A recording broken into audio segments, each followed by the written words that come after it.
Kavya walks up to Modijai. The hall was silent, yet it was the kind of silence that carried weight, like the pause before a thunderstorm. Every seat was filled, every eye locked on the stage, and every camera lens waiting to capture something unforgettable. Prime Minister Modiji was seated at the center, his presence commanding yet calm. Sundar Pichai sat a few seats away, his usual gentle smile hiding the quiet nerves inside him. For years, people had admired his journey from a modest house in Chennai to becoming the CEO of one of the biggest companies in the world. But no one expected that on this particular day, in this particular moment, it would not be Sundar who would shock the entire hall, but his daughter, Kavya Pichai. She was young, graceful, and not the kind of person who usually stood in front of such powerful people. Yet she rose from her chair, each step echoing louder than the one before. Her eyes carried a mix of innocence and courage, and as she walked toward Modiji, even the clicking of cameras stopped. It was as if the world had pressed pause, waiting to hear what this young girl would say. Sundar's heart tightened. He had faced interviews with the toughest journalists, negotiations with the smartest business leaders, and decisions that affected billions of people, but nothing. Nothing compared to the feeling of watching his daughter approach a man who led a nation of more than 1 billion hearts. The audience leaned forward. Whispers moved like a wave across the rows of seats. Some expected a rehearsed line, perhaps a polite greeting, maybe even a simple thank you. No one imagined that her words would pierce through the hall like lightning. No one imagined the tears that would fill eyes, the pride that would swell in some hearts, and the confusion that would settle in others. Sundar himself, who always believed he could predict the next turn of technology and human behavior, had no idea what Kavya was about to say. He could only watch, helpless yet proud, as the moment unfolded. Before we reach those words, before we reveal what Kavya said that shook the entire hall, we must travel back. Because to understand why her words mattered so much, to understand why silence fell so heavy and emotions ran so deep, we need to begin with the story of Sundar himself. A boy who once lived in a 2-room house with no television, no luxury, and very little certainty, but with a heart filled with curiosity and respect.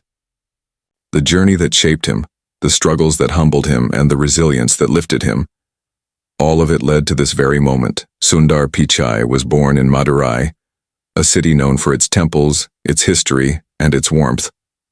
His family was not rich. They lived in a small apartment where the walls carried the marks of years gone by, and the air always seemed to echo with both hope and limitation. His father, Raghunatha Pichai, worked hard as an electrical engineer, while his mother, Lakshmi, balanced the home with quiet strength. Sundar often watched his father return late from work, tired yet carrying the determination of someone who knew he had a responsibility larger than himself. There was never any luxury in the house, but there was always dignity, always a sense of respect for hard work and education. Their home had no telephone when Sundar was young. Years later, when the family finally got one, Sundar found himself fascinated by the rotary dial. While most children would see it as just a tool to make calls, Sundar studied it as if it carried secrets of the universe.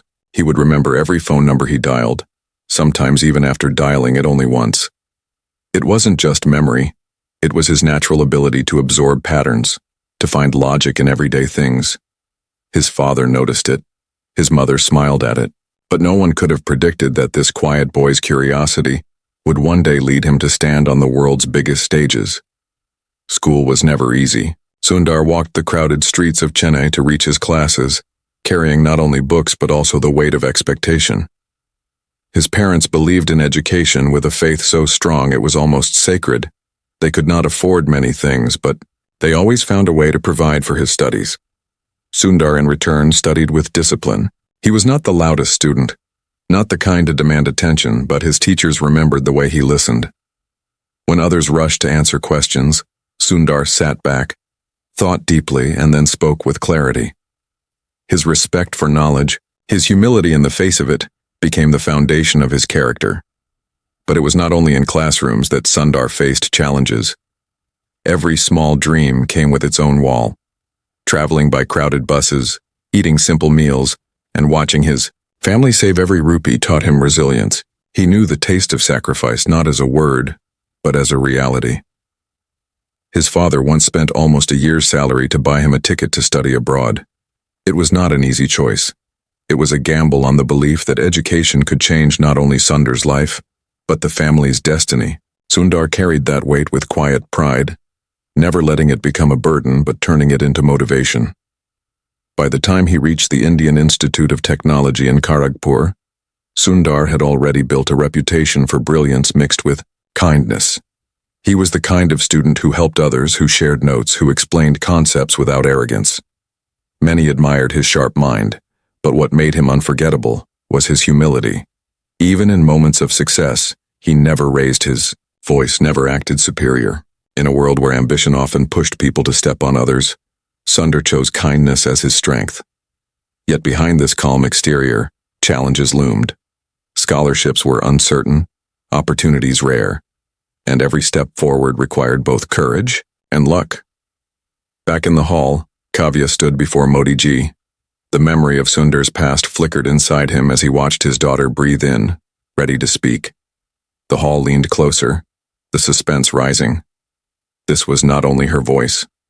It was the echo of generations of resilience, humility, and respect. Sundar's heart raced. He had seen her grow, seen her kindness, her quiet strength. But he had never imagined this moment. The microphone stood between Kavya and the world. She lifted her chin, her voice steady, and the first words left her lips. What she said froze even Modi ji for a second. Sundar's eyes widened. The hall gasped, and the story that began in a small house in Madurai had now reached its most unexpected turn. And just as the truth was about to unfold, just as the hall leaned in to hear the full weight of her words, the scene cuts, because the journey of Sundar's life must be told in full before the world can understand why Kavya's statement carried the power to shake even the most powerful people in the room. To know what Kavya said, we must go deeper, into Sundar's struggles, into the moments when his faith was tested, when kindness was his only weapon and resilience his only shield. The answer waits, but not yet. The weight of sacrifice. When Sundar left Madurai behind to study at the Indian Institute of Technology in Kharagpur, the train journey itself felt like a symbol of his life. The compartments were crowded, the air heavy with the scent of coal and sweat, and his suitcase was small, filled only with what his parents could afford. Yet his heart carried something bigger than belongings. It carried his father's silent hopes, his mother's quiet prayers, and the unspoken truth that failure was not an option. Every mile of that journey felt like a reminder that someone back home had sacrificed comfort so that he could sit in a classroom and chase a future they might never see. Life at IIT was a world unlike anything Sundar had known before. The campus was vast, the minds sharper than blades, and the competition fierce. Some students came from families with wealth and connections, their paths paved smooth before they even began. Sundar did not have that. He arrived with his humility, his hunger to learn, and the resilience forged by years of scarcity. While others spoke easily of foreign trips or luxuries at home, Sundar remained silent, listening, absorbing, and focusing on the only thing that could not be taken away from him: knowledge. The nights in his hostel room were often the hardest. The fan above creaked, the walls were thin and the loneliness heavy. He thought of his mother, who stretched every rupee to send him money. He thought of his father, who walked miles to work when they could not afford transport. Those thoughts were both comfort and burden. Sometimes he would sit by the window, staring at the stars, and whisper to himself that he could not let their sacrifices go to waste. Every late-night study session, every page turned, carried the weight of that promise. Yet the challenges were not only financial. Sundar was quiet, almost too quiet, in a place where confidence often spoke louder than intelligence. There were moments when he doubted himself. He saw others answer questions with speed, debate with fire, and present themselves as if they belonged effortlessly. Sundar did not always feel that way. But instead of trying to match their noise, he leaned into his silence. He thought longer, spoke slower. But when he did, people noticed. Professors began to see the depth in his answers, the clarity in his logic, and the humility that set him apart. Still, the road forward was never straight. Scholarships were uncertain. Forms had to be filled, interviews faced, and decisions made by committees that could determine the course of his future with a single word, approved or rejected. Sundar often walked out of those offices with his palms sweating, unsure if his dream would survive another year. More than once he considered whether it was too much, whether going back home and finding a small job might be kinder to his family. But then he would remember his father's face on the day he left, filled not with doubt but with belief, and that memory would push him forward again. His father, Raghunatha, was a man of few words. He did not lecture Sundar about success or failure. Instead, he lived as an example. Sundar remembered watching him study blueprints late into the night, his eyes heavy with exhaustion but his hand steady as he drew. He remembered how his father once refused to buy a new scooter, even though the old one broke down often, just so they could save money for Sundar's education. Those quiet sacrifices built something in Sundar that no textbook could teach: respect. Respect for effort, for humility, for the unseen struggles behind every achievement. And then came the moment that defined everything. Sundar received an opportunity to apply to Stanford University in the United States. It was a dream, almost unbelievable. Yet with that dream came the crushing reality of cost. The ticket to California was more than his father's annual salary. Sundar hesitated even to show the letter at first, fearing it was impossible. But his father, with no hesitation in his voice, told him they would find a way. Raghunatha took loans borrowed from relatives and stretched every connection he had. Lakshmi sold jewelry that carried memories of her own youth. Together they turned sacrifice into opportunity. Sundar knew that every dollar spent was not just money, but years of labor, sweat, and unspoken love. The night before he left for America, his mother cooked his favorite meal even though she had tears in her eyes. His father, as always, remained silent, but Sundar saw the tremor in his hands as he handed him the ticket. Arriving in America was like stepping into another world. The streets were wider, the buildings taller, and the possibilities endless. But the struggles did not vanish. They grew. Sundar had barely enough money to eat. He shared rooms with others, lived simply, and often missed home so deeply that it ached. He wrote letters to his parents, always assuring them he was fine, even when he skipped meals to save money. Every small challenge in America reminded him of the bigger challenge, living up to the faith his parents had placed in him. What made Sundar's story different was not just intelligence but resilience. Many brilliant minds stumbled when faced with loneliness, cultural shock, or financial strain. Sundar bent, but he never broke. When he felt out of place, he reminded himself of the boy who once memorized phone numbers with ease. When he doubted his path, he remembered his father's belief. When he felt weak, he thought of his mother's quiet strength.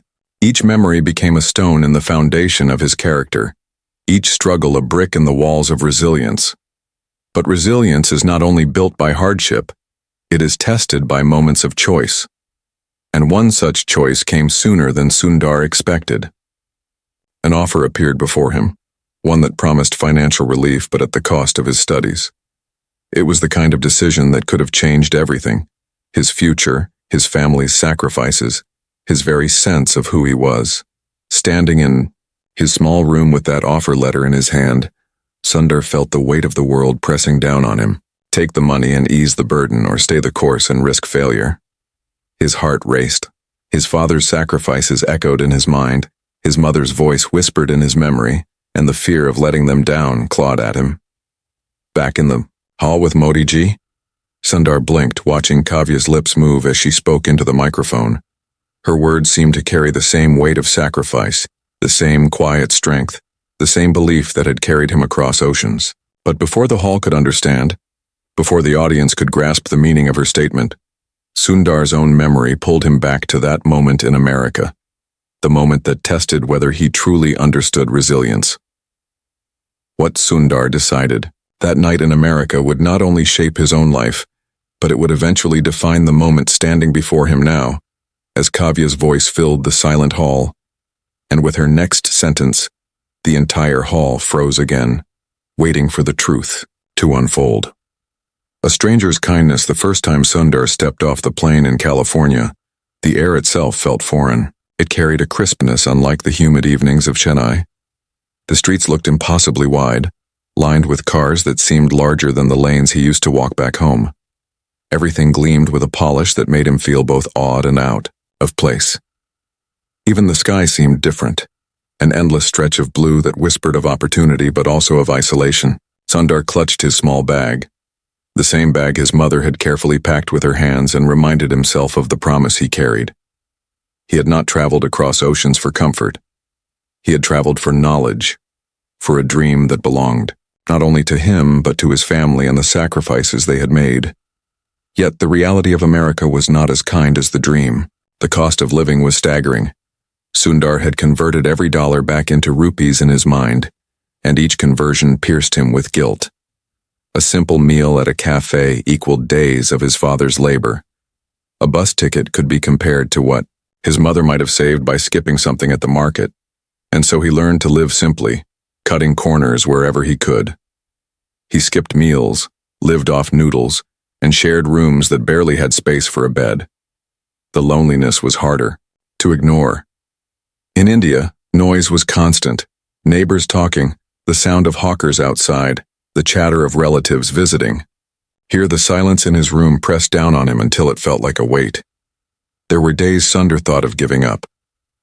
The classrooms were intimidating, filled with students who seemed born into confidence. Their accents rolled off their tongues with ease. Their hands shot up in class without hesitation. Their debates carried the arrogance of those who had never tasted hunger. Sundar sat quietly, his mind sharp, his understanding deep but his voice hesitant. Every time he tried to speak, he worried about being misunderstood, about sounding different, about standing out in a way he did not want to. His silence once, his strength now felt like a wall keeping him apart from the world. But struggle has a way of revealing kindness in the most unexpected corners. One cold evening, after spending hours in the library, Sundar realized he had missed the last bus. The walk back to his shared apartment was long, the night air biting at his thin jacket. He tried to call for a taxi, but the cost was unthinkable. He began to walk, his stomach empty, his body weary. Halfway down the street, an older woman in a car slowed down. She rolled down her window and asked if he needed help. Sundar hesitated, unsure if he could trust her. But something in her eyes reminded him of his mother. She offered him a ride, not asking for anything in return, just noticing a young man who looked lost in a strange country. That ride lasted only 15 minutes, but Sundar never forgot it. The woman spoke softly, asking where he was from, and, when he said India, her face lit up. She told him about her visit to Delhi years ago, how she admired the kindness of the people there. Before he stepped out of the car, she handed him a bag with a sandwich and a bottle of water. Sundar held it in his hands like a treasure. It wasn't just food. It was proof that even in a foreign land, kindness could find him. That moment reminded him of the values his parents had raised him with: humility, gratitude, respect. The kindness of strangers became small lifelines for Sundar. Sometimes a classmate would lend him notes without hesitation. Sometimes a professor would pause after class to encourage him quietly, noticing his brilliance behind the silence. Sometimes he would be invited to someone's home for Thanksgiving, and though he felt out of place among unfamiliar traditions, he carried the warmth of their welcome with him for weeks. Each act of kindness was like a candle in the darkness, keeping him from losing his way. Still, challenges pressed harder with each passing month. Sundar's scholarship covered part of his expenses, but not all. The cost of books alone was overwhelming. He often borrowed from the library, sitting long hours just to avoid buying them. There were moments he thought of calling home and asking for more money, but he never could. He knew his parents had already given more than they could afford. So he endured, swallowing hunger, ignoring fatigue, and letting resilience be his only luxury. Yet, resilience is not unshakable. One winter night, Sundar sat in his room staring at the letter offering him a part-time job. It was tempting. Steady pay, a chance to ease the burden, maybe even send money home. But it came with a catch. It would require him to sacrifice time from his studies, the very studies his family had sacrificed everything for. The decision gnawed at him. If he took the job, he risked falling behind. If he refused, he risked sinking deeper into financial struggle. He thought of his father's trembling hands when he gave him the ticket. He thought of his mother's eyes, heavy with tears but filled with pride. And he thought of Kavya, not yet born, but the kind of child he hoped to raise one day. The kind who would look at him and see a man who chose the harder path for the right reasons. So Sundar stayed the course. He chose his studies, chose to endure hunger and loneliness, chose to honor the sacrifice rather than take the easier road. It was a decision that tested him every day, but it shaped him into the man who would one day lead thousands of people, without ever losing humility. Years later, when he finally earned recognition at Stanford, his professors marveled at his ability to remain kind despite the weight of his journey. While others celebrated loudly, Sundar quietly called home, his voice trembling as he told his parents the good news. He did not speak of his hunger, his loneliness, or the nights he almost gave up. He only spoke of gratitude. And in that moment, across the phone line, his parents' silence carried more than words. It carried the pride of a family whose sacrifices had not been wasted. Back in the hall with Modi ji, Sundar's eyes filled as Kavya's words echoed against the walls. She spoke not only as his daughter, but as the reflection of every sacrifice, every moment of resilience, every act of kindness that had carried him here. The audience sat in stunned silence, unsure of whether they were witnessing a simple interaction or the unveiling of something far deeper. And just as her next sentence began to form, just as the hall braced itself for another revelation, Sundar's memory pulled him again, this time to the halls of Google, where another chapter of conflict, resilience, and humility would begin. What Sundar faced inside the walls of one of the world's most powerful companies would challenge him in ways his past never had. The question was not whether he could survive, but whether he could remain true to the humility that had carried him this far. The silent battles inside Google. When Sundar first walked through the glass doors of Google, he felt a rush of awe that reminded him of his first day in America. The building seemed alive with energy. Young people rushed through the hallways with laptops tucked under their arms. Conversations about algorithms and design filled the air, and the walls themselves seemed to hum with ambition.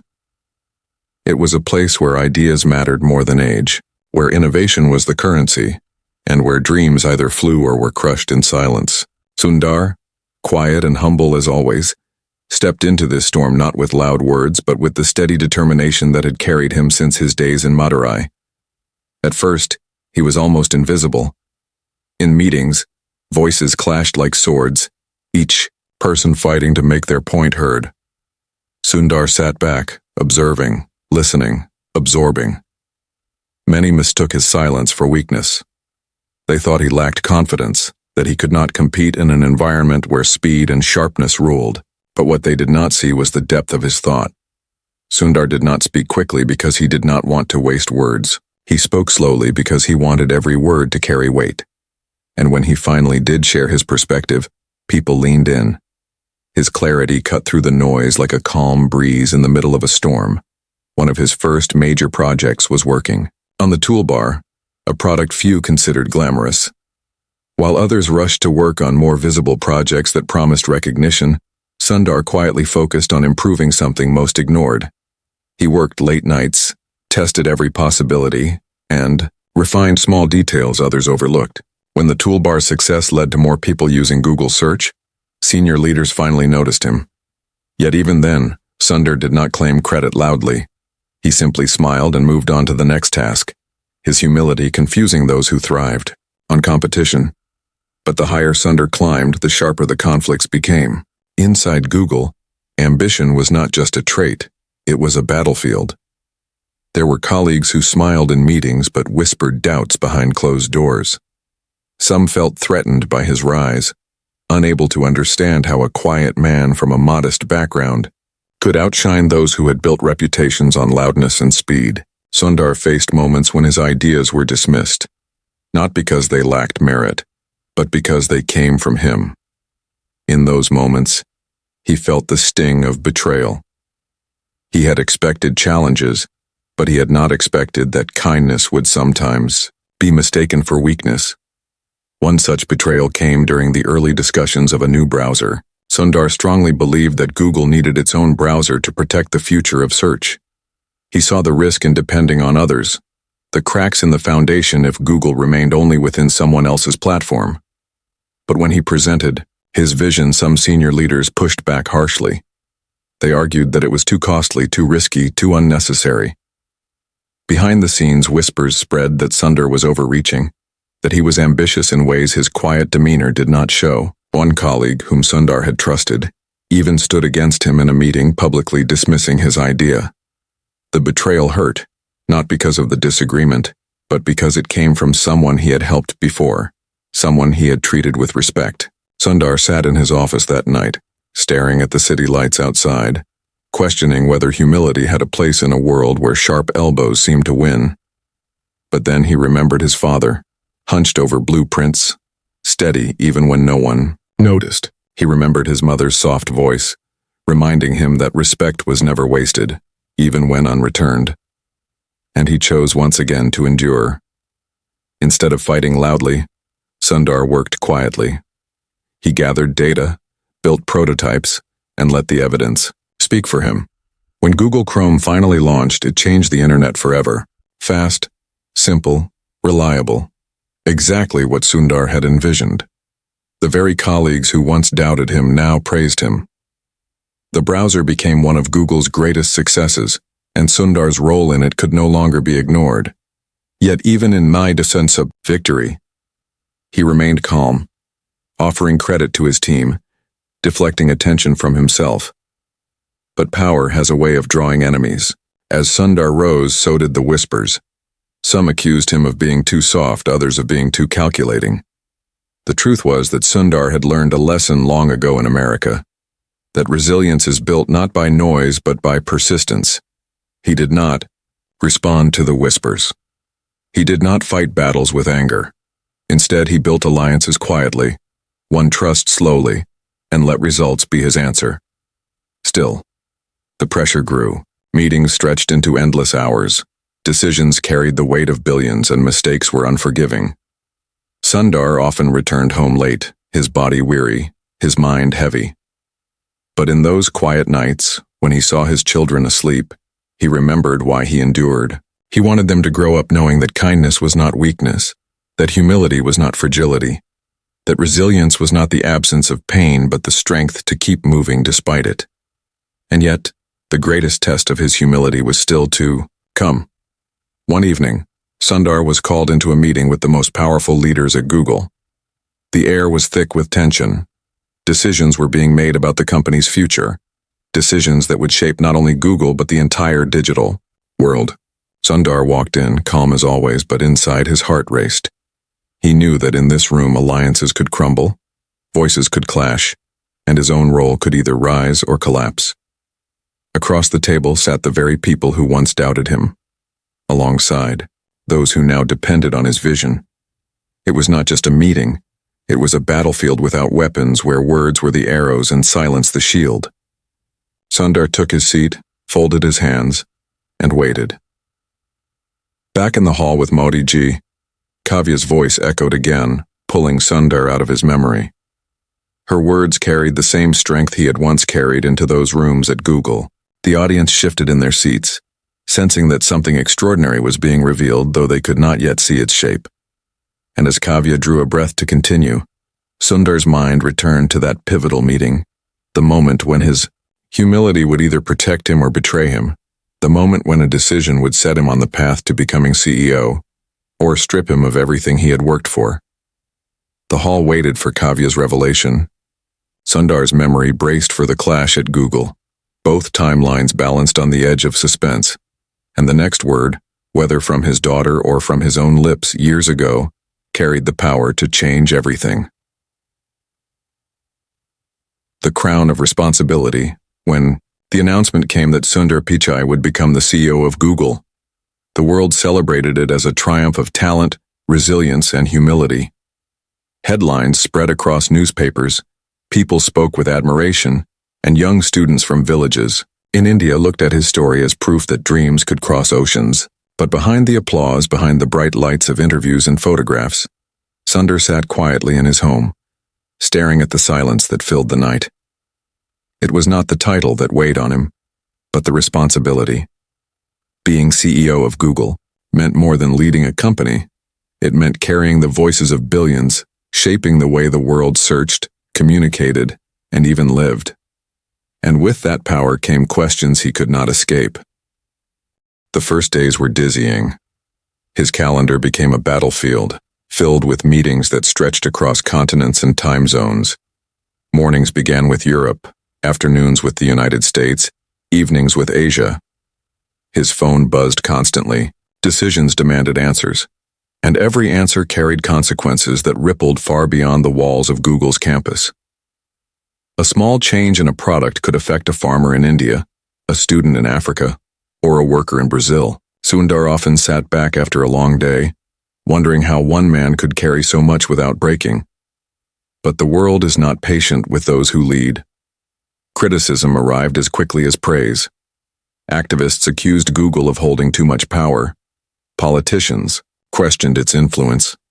Employees demanded fairness and justice inside the company. Sundar walked into rooms where one wrong word could spark global headlines. He faced moments when his values were tested, when the right decision was not the easiest, when silence itself felt dangerous.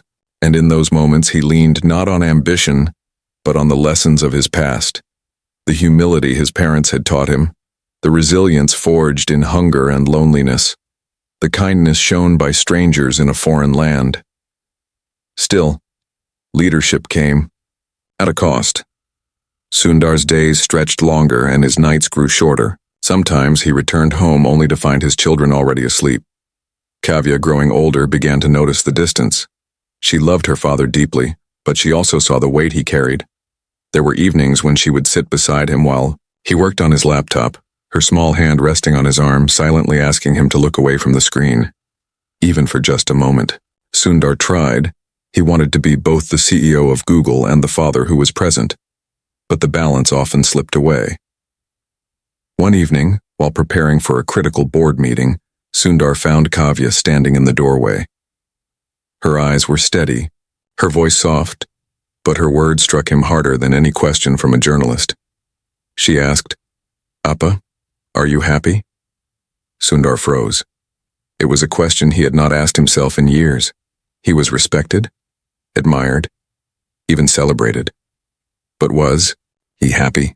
He looked at his daughter, her innocence cutting through the layers of responsibility, and for the first time, he admitted to himself that success without peace was a fragile crown. From that moment, Kavya became more than just his daughter. She became his reminder. When decisions pressed heavy, he thought of how his choices would shape not only Google but the world his children would grow up in. When conflicts arose, he asked himself whether he was protecting the same values his parents had once sacrificed everything to teach him. And when critics shouted, he reminded himself that leadership was not about pleasing everyone, but about remaining true to humility, respect, and kindness, even in the storm. Yet the storms grew darker. Global politics turned sharper. Regulations tightened and mistrust grew around technology. Sundar found himself summoned by governments, grilled by lawmakers, and judged in front of millions. There were moments when he sat in front of rows of microphones, questions hurled at him with suspicion, his every word dissected. He remembered the days he had once doubted his voice, the hesitation in America when he feared being misunderstood. Now the entire world leaned on his words, waiting to twist or trust them. He spoke slowly, carefully, not with arrogance but with calm, knowing that every sentence could build or break trust. But the deepest conflict was not with governments or competitors, it was within himself. Sundar often wrestled with the moral dilemmas of leading a company that shaped so much of human life. Should Google grow at any cost? Or should it step back when growth clashed with values? Should it choose profit or principle? These questions haunted him. He saw colleagues push for aggressive strategies, shareholders demanding numbers and employees demanding ethics. In the middle stood Sundar, his humility guiding him. but the weight almost crushing. Through it all, Kavya's presence became the quiet anchor of his soul. She would sometimes leave him small notes on his desk, reminding him to take breaks, reminding him to smile, reminding him that kindness was not something to preach, but to live. Once, after a particularly brutal day, when he faced harsh criticism, Sundar returned home to find a drawing she had left on his table. It was of him, standing on a stage, but instead of a microphone, she had drawn a heart in his hand. Beneath it, she had written, "Appa, people will follow you, not because you are powerful, but because you are kind." Sundar sat with that drawing for a long time, realizing that the truest wisdom sometimes came not from boardrooms but from the innocent voice of a child. Back in the hall with Modi ji, Kavya's words now echoed with even greater force. The audience could sense that her statement carried the weight of her father's journey. Not just the brilliance of a CEO, but the sacrifices of a son, the resilience of a student, and the love of a father who had struggled to balance the crown of responsibility with the tenderness of family. And yet, as she spoke, Sundar's mind raced back to one of the hardest nights of his life. The night when a decision as CEO forced him to choose between the company's future and his own sense of morality. It was a choice that could have destroyed his career, a choice that would reveal whether he truly understood the meaning of humility, resilience, and respect. The hall waited for Kavya's next words. Sundar's memory trembled on the edge of that decision, and in that pause, between the innocence of a daughter's voice and the burden of a CEO's choice, the story held its breath. Kavya's voice, the hall was filled with a silence so heavy it almost felt alive. Cameras waited, pens hovered over notepads, and eyes from every corner of the room were fixed on the young girl standing before the Prime Minister. Kavya Pichai held the microphone not with the trembling of fear, but with the calm of someone who knew exactly what she wanted to say. Sundar sat only a few feet away, but to him it felt as if he were watching from across oceans, his heart racing faster than it ever had during his years of board meetings or Senate hearings. This was no longer about technology, no longer about business or politics. This was about truth. For a moment she hesitated, her eyes glancing toward her father. Sundar met her gaze.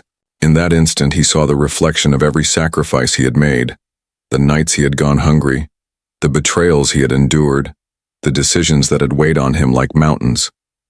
But he also saw something else, the innocence of the child, who once left drawings on his desk, the kindness of the daughter who reminded him that leadership was about hearts, not numbers. Kavya took a breath, lifted her chin, and spoke. "Modi ji," she began softly, her voice carrying across the hall. "I have watched my father work every day. I have seen him come home tired, sometimes broken, but still smiling at us. People talk about him as a CEO, as a leader, as a success story. But to me, he is not just that. He is a reminder that respect, kindness, and humility are stronger than power." The hall stirred, whispers spreading like ripples in water. Sundar's chest tightened. He had expected her to thank the Prime Minister politely, perhaps to speak of opportunity, but not this. This unfiltered honesty. Kavya continued, her words steady, her tone unwavering. "We live in a world where people often forget kindness. They think power is about speaking loudly, about controlling others, about winning arguments. But my father taught me that true power is being humble even when you are on the biggest stage, being respectful even when others are not, being resilient when the world tests you, and choosing kindness even when it is easier to be cruel."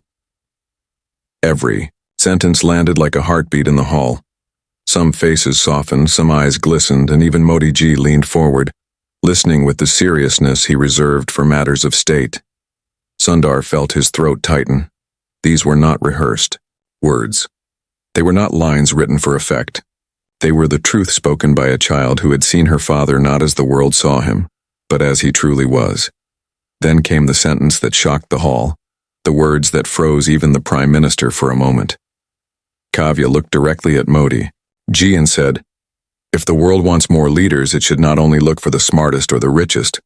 It should look for those who are kind. Because without kindness, power is dangerous. Without kindness, even success is empty. A collective gasp swept through the hall. It was not disrespect. It was courage. It was a voice too young to be political, too pure to be strategic, and yet powerful enough to pierce through the weight of the occasion. For a heartbeat, silence reigned. Then the silence turned into something else, a stillness filled with reflection. Sundar's eyes blurred with tears he did not want to show. He thought of his father's trembling hands when he gave him the plane ticket. He thought of his mother's eyes heavy with sacrifice.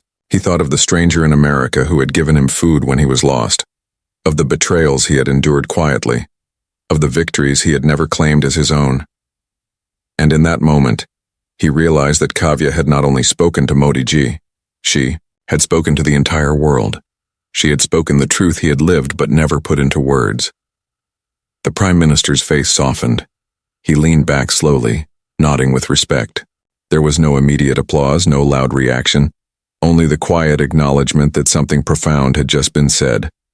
When the applause finally came, it was not thunderous, but heartfelt, rising slowly as if people were clapping not out of habit, but out of conviction.